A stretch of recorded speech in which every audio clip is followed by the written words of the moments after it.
Les 3 livres qui m'ont ouvert les portes de l'art magique.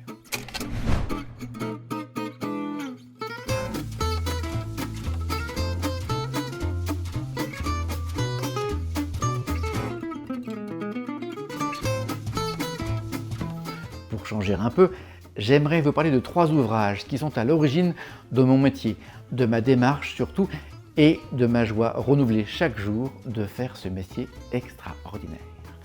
Le premier est un livre fondamental écrit par Jacques Delors. En fait, ce n'est pas seulement un livre, c'est une trilogie. 3 livres écrits par ce grand philosophe de l'art magique, du mystère et du merveilleux.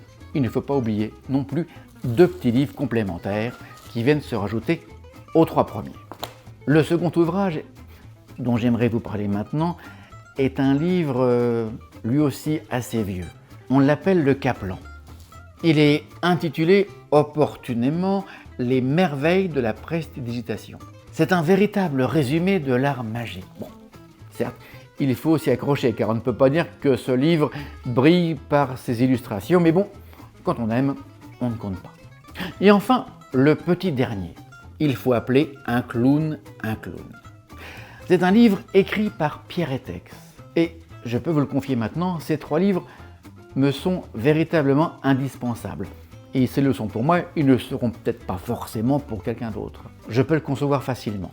En fait, s'ils me sont indispensables, pour tout vous dire, c'est que dans ces 3 ouvrages, introuvables maintenant malheureusement, chaque fois que je m'y plonge, j'y déniche à chaque lecture vraiment un nouveau sens caché, ici ou là, une approche à double sens, ou plus loin, une pensée plus profonde qu'il n'y paraît à la première lecture. Comme si ces ouvrages devaient être lus à différents âges de la vie. Étonnant, non? Un plaisir de vous retrouver tous les jours. Alors, pour continuer l'aventure ensemble, mettez un petit pouce bleu, ou bien commentez la vidéo, encore mieux, abonnez-vous, évidemment.